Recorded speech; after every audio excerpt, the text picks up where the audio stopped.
Bonjour monsieur Aïssi et à tout le panel. On dit souvent qui fait le malin tombe dans le ravin. Parfait que ces gens qui volent les sacs d'autrui continuent jusqu'au jour où ils tomberont sur quelqu'un de compliqué comme mon oncle. Cet homme-là qui est capable de faire qu'il ne pleuve que sur toi en pleine rue. C'est compliqué, on va le contacter. Tu portes le sac d'autrui, tu arrives chez toi et déposes le sac, ça ne veut pas quitter de tes mains. Nous sommes déjà tous prêts et vigilants. Donc, à mes sœurs et frères bandits, là, soyez tranquilles. Nous allons vous faire ça. C'est Diadème qui envoie le message. On repasse le micro à Pierre Blériot pour la dénonciation de ce lundi matin. Parfois ici, un phénomène ubuesque se présente à nous ces derniers temps. Des gens empruntent les voitures de transport en commun. Sur le chemin, ces voitures que nous appelons les makemazo qui ramassent les gens.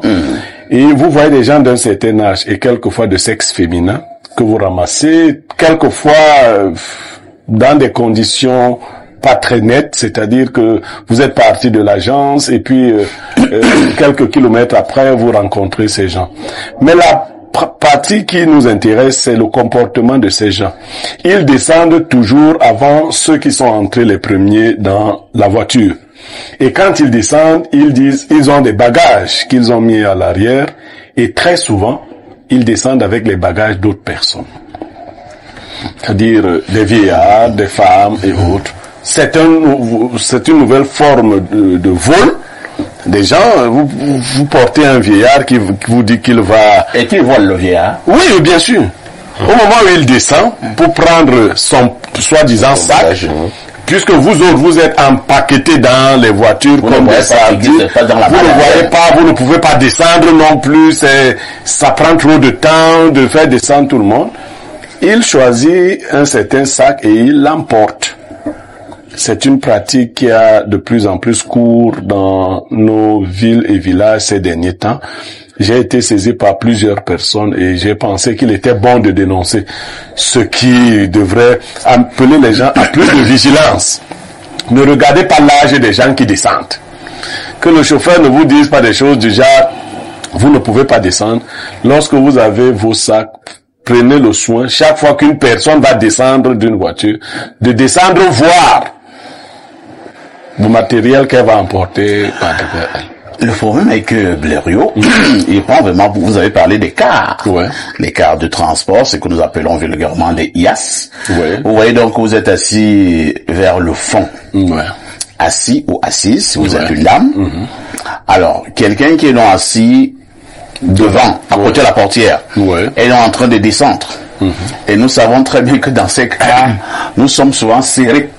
Imagine donc que on va déposer 3-4 personnes qui sont assises devant. Et que la personne qui est assise au dernier rang, ou bien avant-dernier rang, soit toujours en train de descendre pour aller vérifier son bagage à la malle arrière. Les mêmes personnes du car vont commencer à dire, non, vraiment, madame, ou bien tu nous déranges. Ici, je dis qu'il faut que les gens s'organisent autrement. Il faut bien que celui qui descend puisse signaler les bagages et avec l'apport de moteur. Parce que je vous assure, c'est un phénomène. Oui, vous m'empêchez de descendre pour voir, mais quand on va avec mon sac, le motorboy n'est pas supposé avoir enregistré les propriétaires et leur sac.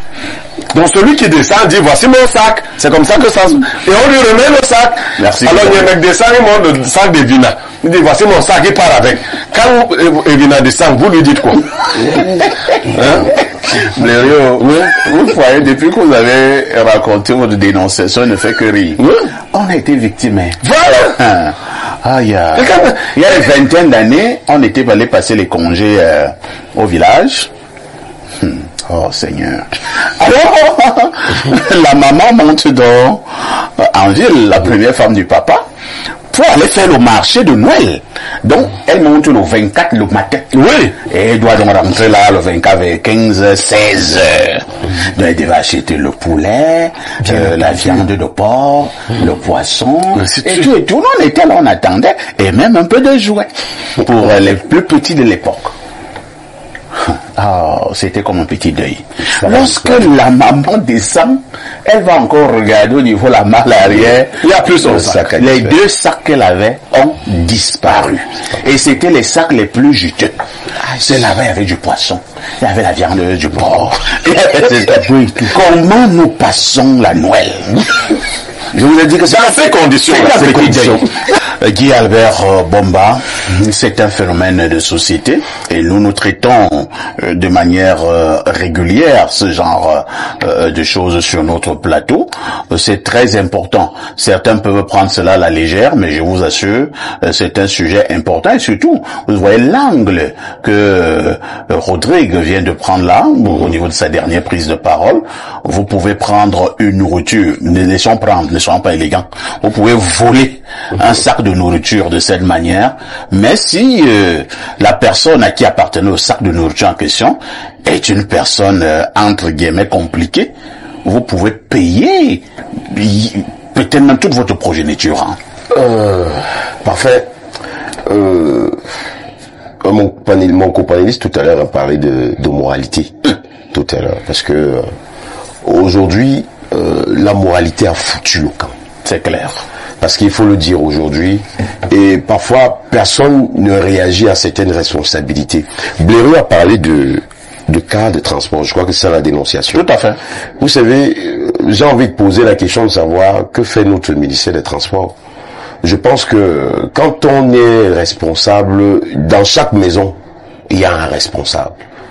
Si je suis chef de ma famille, je suis responsable. Que doit faire le ministère des Transports pour le cas des Je suis en train de venir. Je suis en train de venir. Alors, chaque maison doit avoir un responsable. Je pense que le transport clandestin doit être régulé. Quand on est ministre des Transports, je crois que on doit réguler même le transport clandestin. On ne peut pas se permettre de laisser, parce que parfois on a ces chauffeurs même qui conduisent, eux-mêmes c'est des bandits. Que ce soit le chauffeur, que ce soit le motorboy, c'est des bandits qui agressent les gens. Je crois qu'il y a un phénomène de nos jours aujourd'hui où on agresse les taximans, où on les retrouve morts partout.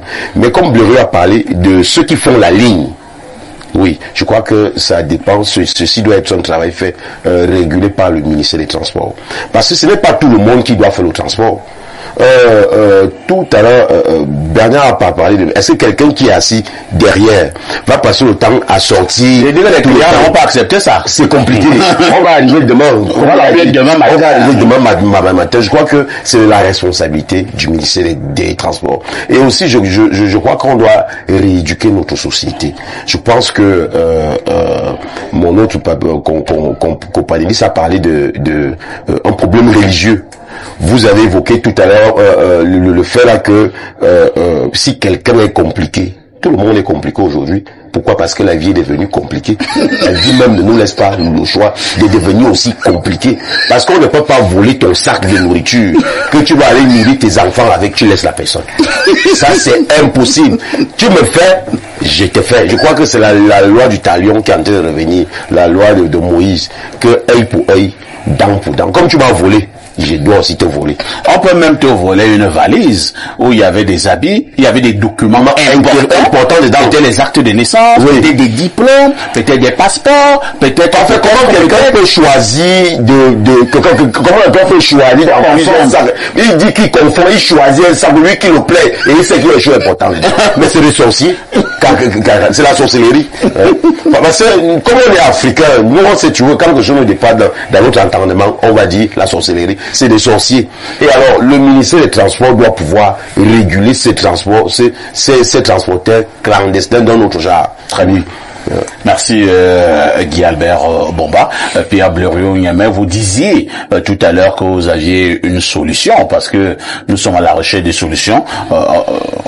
Quelqu'un a donné une piste tout à l'heure que que les passagers soient vigilants, nous sommes d'accord, mais j'ai pris l'exemple d'un cas, une vingtaine de personnes, et toi tu es assis au dernier niveau du car. À chaque fois que quelqu'un va descendre, est-ce que tu vas aussi descendre pour aller contrôler ton sac à la malle arrière, ici dessus. On a l'impression que, au niveau de cette proposition de solution, elle n'est pas efficace. Elle a des entorses. Je vous passe la parole. Oui, je commence directement d'abord par la solution avant de faire mon analyse. Effectivement, je faisais travailler mon cerveau. Vous voyez, dans ces cas, il y a des motorboys. Oui. Il faut que le sac descende. Vous voyez, au niveau des côtés là, chacun peut donc jeter un coup d'œil et voir le sac qui a été retiré. Vous comprenez ce que je dis? Je vois. Le motorboy vous accompagne, vous prenez votre sac, vous le mettez de manière latérale. Et on demande aux passagers de regarder si ce n'est pas leur sac avant de valider ton départ. C'est une solution. Oui, j'ai essayé. Mais là, ça marche seulement avec les cars. Là, c'est avec les petites voitures. Non, les petites voitures, le taximan joue le rôle, ou le chauffeur joue le rôle de motorboy. Il faut qu'il joue ce double rôle. Bien sûr. Est-ce que les motorboys connaissent systématiquement à qui appartiennent les sacs de tout le monde? Non, le problème ce n'est pas eux. C'est qu'on présente le sac. Vous qui êtes dans la voiture, c'est vous qui regardez. Donc maintenant, dans la voiture, on soulève ça. Oui. Simplement, c'est-à-dire que quand un taximan vous gare pour que quelqu'un descende, la personne qui prend le sac a l'obligation de présenter le sac à ceux qui restent dans la voiture. Voilà. Nous sommes obligés de fonctionner comme ça pour ramener une certaine sérénité, d'une part. D'autre part, là je vais rejoindre un peu Evina. Il y a des familles qui transportent des malédictions de génération en génération sans savoir d'où elles sont parties. Combien d'enfants sommes-nous capables de dire, nous les enfants, sommes-nous capables de dire que mon père vole, ma mère vole? C'est-à-dire votre mère ne travaille pas, elle revient avec un sac de nourriture. Et vous mangez la nourriture. Votre mère a des attitudes bizarres. Même au village, on a des mamans qui volent dans les champs des autres. Vous savez que votre maman n'a pas de champ. Elle n'a pas cultivé. Elle passe le temps à boire le à chercher ses Balthazar au village. Mais, à faire le Congo, c'est tout ce qu'elle fait. Mais votre maman arrive tout le temps avec de la nourriture. Je nous dis de faire, à nous tous, très attention. Il y a des pratiques qui ont détruit des générations entières, des maisons entières. Et déjà, vous prenez leur affaire comme ça, bon, vous allez dire que, ok, ça va. Bon, c'est bon. Parce qu'à force d'attraper les mouches du revers de la main comme ça, tu vas attraper les abeilles. Tu attrapes l'abeille. Toi, tu crois que chaque fois que tu entends wong wong, on lance la main. Donc, tu vas entendre wong wong wong, tu vas lancer la main, ce sera l'abeille. Voilà, tu vas fermer. Non, vraiment, il faut relever le niveau de conscience sociale et le niveau de la conscience morale des Camerounais. C'est quand même, et j'ai dit ici, c'est des personnes, avant on croyait que les femmes ne se mêlaient pas de ce genre de choses. Les divers témoignages vous ont montré que c'est très souvent des femmes. Oui. D'un certain âge. C'est-à-dire quand vous voyez une maman de plus de 60 ans descendre, vous vous dites non. C'est le Cameroun là. C'est pas là. Mais c'est elle. Oui. C'est elle qui fait ça. Donc elle a fait ça, elle a Yaoundé depuis longtemps pour faire ce genre de coup. Et elle a élevé ses enfants avec le fruit du vol. Vous allez donc avoir des enfants qui sont un peu toc-toc, des enfants qui volent aussi. Et non, voilà, il faut faire très attention.